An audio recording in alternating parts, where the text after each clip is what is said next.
शोध संक्षिप्त 10। विषय सोचने के विभिन्न तरीके, बाल विकास में इशारों का महत्व। बहुत से लोग मानते हैं कि साइन जेस्चर की तुलना में अधिक परिष्कृत हैं, क्योंकि साइन आसानी से और आराम से किए जा सकते हैं, जबकि जेस्चर करने के लिए बहुत प्रयास करना पड़ता है। इसकी जरूरत नहीं है। हालांकि दुनिया भर के लोग जेस्चर का प्रयोग करते हैं। जेस्चर विभिन्न संस्कृतियों, विभिन्न आयु वर्ग के लोगों, मौखिक, सांकेतिक भाषा आदि के उपयोगकर्ताओं द्वारा किया जाता है। जेस्चर आज भी मानव संचार का महत्वपूर्ण अंग क्यों है? जेस्चर के प्रचलन के दो मुख्य कारण हैं। जेस्चर ऐसी जानकारी दे सकते हैं जिसे भाषा का उपयोग करके समझना मुश्किल हो। उदाहरण के लिए, कमरे में रखी वस्तुओं को इशारे से संकेतित किया जा सकता है। कुर्सी को यहाँ रख दो, लाइट बंद कर दो, सफाई कर दो, इत्यादि। दूसरा, जेस्चर मस्तिष्क की सूचना को अधिक अभिव्यक्त करने में मदद करते हैं। जैसे कि सुनने वाले लोग जो फोन पर बात कर रहे होते हैं अक्सर हाथों के इशारों का प्रयोग करते हैं। भले ही दूसरे व्यक्ति उन्हें देख नहीं सकते हों, वे ऐसा इसलिए करते हैं क्योंकि यह उन्हें उन बातों के बारे में सोचने में मदद करता है जो वे कह रहे होते हैं। साइन और जेस्चर अलग होते हैं, लेकिन एक साथ उपयोग किए जा सकते हैं। उदाहरण के लिए, अगर कोई चिड़िया देखता है तो वह उसकी ओर इशारा करता है, वह साइन करता है, तो वह दोनों का उपयोग कर रहा होता है। जेस्चर भाषा के विकास में मूलभूत होते हैं। शोध परिणाम बताते हैं कि बच्चों के द्वारा किए जाने वाले जेस्चर की शब्दावली होती है। ज्यादातर शिक्षक टीचिंग के दौरान जेस्चर का प्रयोग करते हैं, जिन्हें वे अपनी कक्षाओं में उपयोग करते हैं। शिक्षक विज्ञान और गणित जैसे नए जटिल विषयों की चर्चा करते समय सीखने की प्रक्रिया को सुविधाजनक बनाने के लिए बोर्ड का प्रयोग करके उन्हें इशारों के माध्यम से समझाते हैं, तो बच्चों को आसानी से समझ आ जाता है। द्विभाषावाद बच्चों के लिए बेहतर होती है। यदि शिक्षक गणित की जटिल समस्या का परिचय देते हैं तो शिक्षक इशारों का उपयोग करके उसे आसान बना सकते हैं। जेस्चर को सीखने में उपयोग कर सकते हैं। छात्र इशारों का उपयोग करते हैं तो शिक्षक इशारों का उपयोग यह मूल्यांकन करने के लिए कर सकते हैं कि छात्र किन माध्यमों से सीखता है। इशारे बच्चों के कॉन्सेप्ट को सीखने में मदद करते हैं।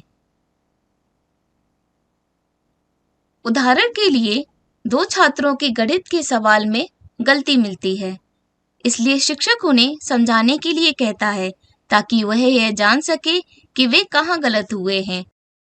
पहला छात्र समझाने के लिए साइन और जेस्चर दोनों का प्रयोग करता है, जोड़ करके बताता है। उत्तर गलत है, लेकिन जेस्चर का उपयोग यह इंगित करता है कि छात्र जोड़ की अवधारणा को समझता है।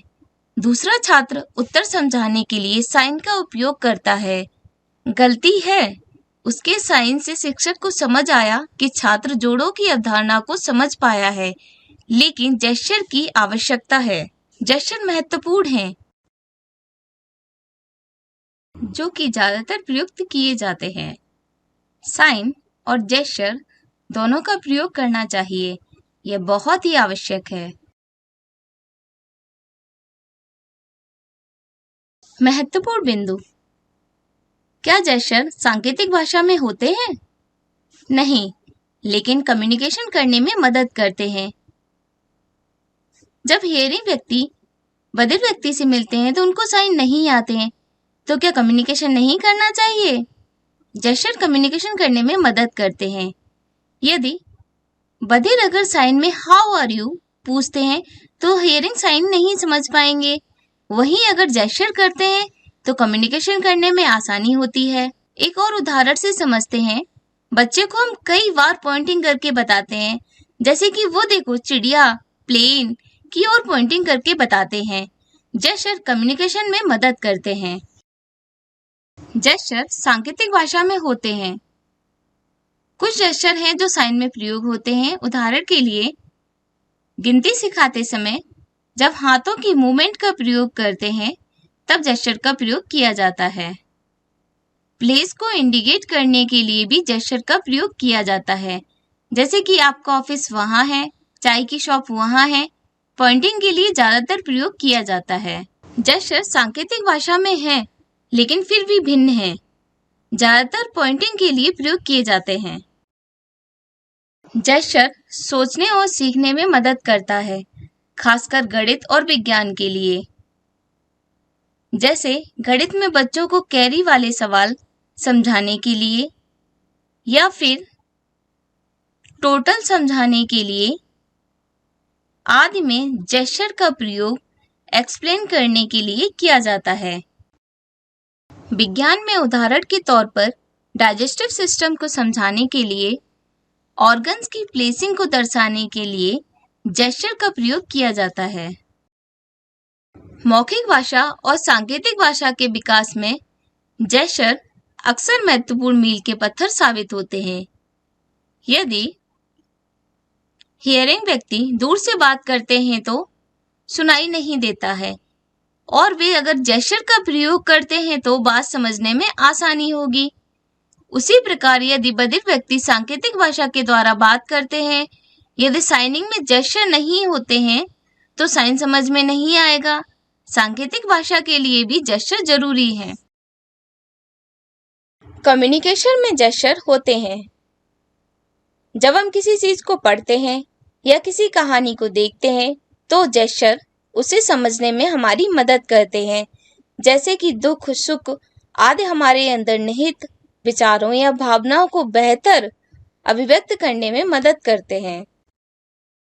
जेस्चर बधिर और सुनने वाले बच्चों के संज्ञानात्मक और सामाजिक विकास में एक महत्वपूर्ण भूमिका निभाते हैं।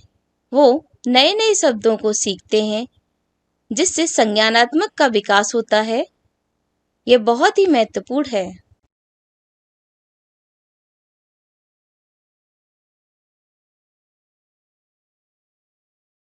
रिसर्च में पाया गया है कि हियरिंग स्टूडेंट को पढ़ाते वक्त अगर अध्यापक बोलकर और पीपीटी दिखाकर जेस्चर का प्रयोग करते हैं तो बच्चे बेहतर तरीके से समझ पाते हैं, क्योंकि जेस्चर का प्रयोग किया गया है।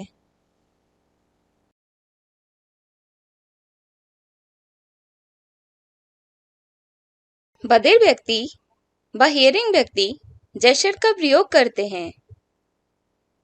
जेस्चर दिशाओं, स्थानों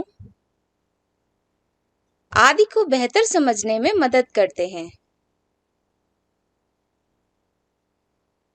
हियरिंग व्यक्ति बोलते समय ज्यादातर जेस्चर का प्रयोग करते हैं, जैसे कि यदि किसी को डायरेक्शन बताना हो तो उसके लिए ज्यादातर प्रयोग किया जाता है।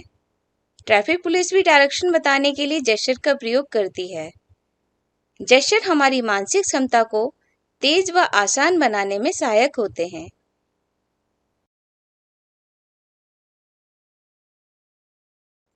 इसी प्रकार बधिर व्यक्ति भी साइन में डायरेक्शन बताने के लिए पॉइंटिंग का प्रयोग करते हैं, जैसे कि किसी व्यक्ति या वस्तु के स्थान को दर्शाने के लिए उस दिशा में पॉइंटिंग करते हैं।